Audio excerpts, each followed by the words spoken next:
We turn now to Arizona Democratic Senator Mark Kelly, who we spoke with earlier, and began by asking whether the Pentagon has provided an answer on how depleted U.S. munitions are because of the war with Iran. Yes, Margaret, we have. We've been tracking it. A number of times we've been briefed by the Pentagon on specific munitions. Actually, it's been pretty detailed on Tomahawks, ATACMS, SM-3s, THAAD rounds, Patriot rounds, so those interceptor rounds to defend ourselves. And the numbers are, I think it's fair to say it's shocking, how deep we have gone into these magazines, because this president got our country into this without a strategic goal, without a plan, without a timeline. And because of that, we've expended a lot of munitions.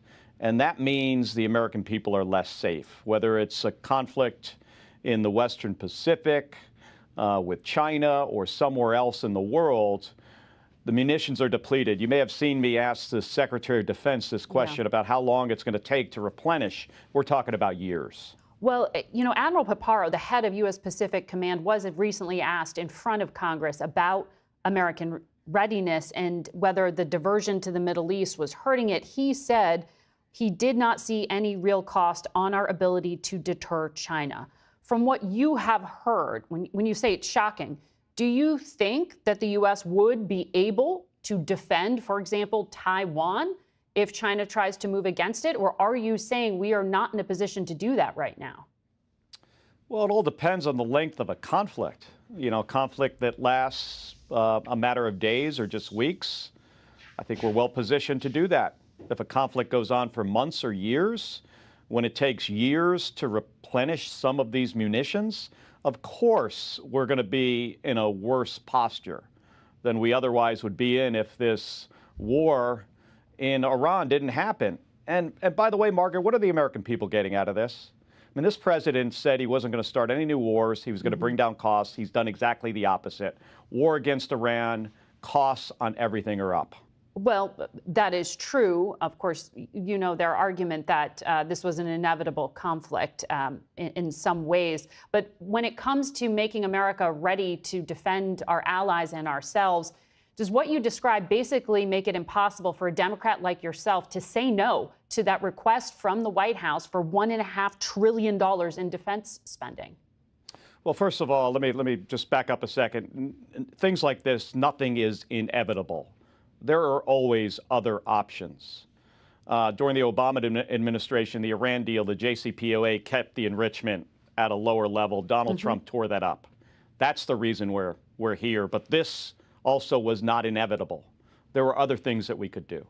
The $1.5 trillion request from this administration, it's outrageous. When I got to the Senate 5.5 years ago, the defense budget was just over $700 billion. Now they're asking for twice as much money. It's nearly the amount that the rest of the world pays for its defense. So and as I pointed out in that hearing, there's stuff in there like Golden Dome. The physics on that stuff is really, really hard. I'm very confident we're going to spend a lot of money and we're going to get a system that doesn't work. There are other things in there we do not need. I mean, they need to submit a defense budget that makes sense for the moment we're in. Okay, sounds like you're saying no on that. Let me ask you about something that the administration released late Friday, and that was sanctioning 4 entities for providing satellite imagery to enable Iran's military strikes against U.S. forces and allies. 3 of those entities are based in China. How extensive is China's support for Iran and targeting of American assets? Well, of course China's supporting Iran. You know, so is Russia. I mean, they are allies. They're all adversaries of ours, so I'm not surprised. Not surprised. Should there be a cost for it? Beyond these sanctions?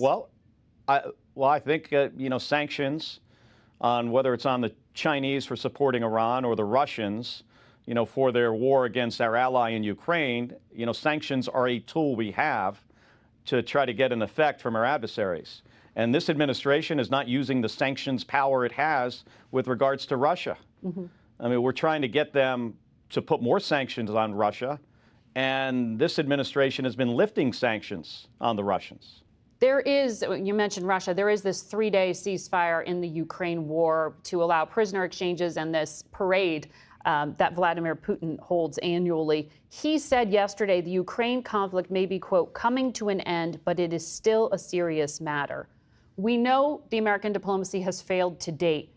How do you interpret what Putin said there? Well, I think it's a positive, statement. We want this to end. Nobody wants this to end more than the Ukrainian people.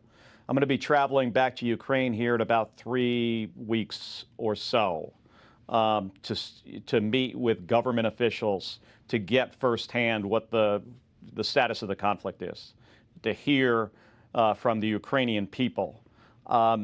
We want this to end. They want it to end. I think one of the barriers to peace is that Donald Trump has not provided the support to the Ukrainian government, the Ukrainian people that Ukraine needs. Instead, he often, we've seen this over and over again, how he's got this odd relationship with Putin.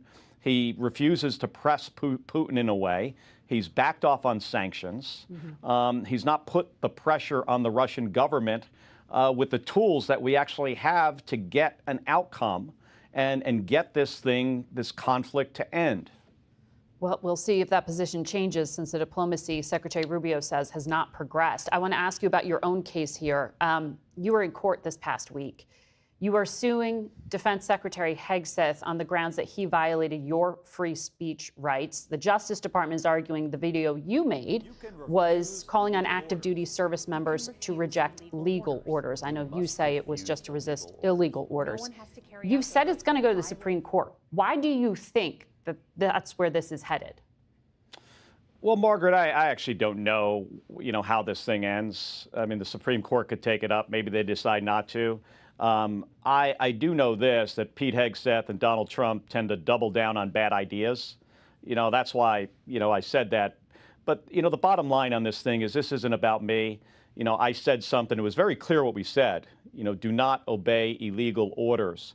They're saying I said something else. That doesn't make any sense. What they said in court just the other day on Thursday is that if retired service members like me and the other 2 million retired service members out there want to be able to exercise their First Amendment rights, they can give up their retirement, so give up their pension, give up their health care, give up that retired status. Think about that for a second. The people who have given the most to this country, this administration wants them to give up their constitutional rights. Well, one of the judges said that you are different because you have a bully pulpit because you're a senator, that you're not the same as every other veteran. Well, my job is to hold this administration accountable. I'm on the Armed Services Committee. That's like specifically, that part of the Constitution is a separation of powers, mm-hmm. Margaret. My role as a United States Senator on that committee is to speak out about these issues. And I said something that they didn't like. But again, this isn't about me. They're trying to shut people up. Yeah. But in this case, they picked the wrong guy. I'm not going to let them violate my constitutional rights or the constitutional rights of 2 million retired service members. By the way, I had service members, retired service members there with me in the courtroom. Yeah. Because they understand what is at stake here. Mm-hmm. If the government was to win this, if Pete Hegseth and Donald Trump got their way, they said I should be hanged, executed. Now, and then they tried to prosecute us and throw us in jail. And now what they're doing, exactly. Yeah. And now they're trying to take away these rights, not only from me, but they said in court, 2 million retired service members can give up their rights. Senator Kelly, we'll watch what happens next in that case. Thank you for your time this morning.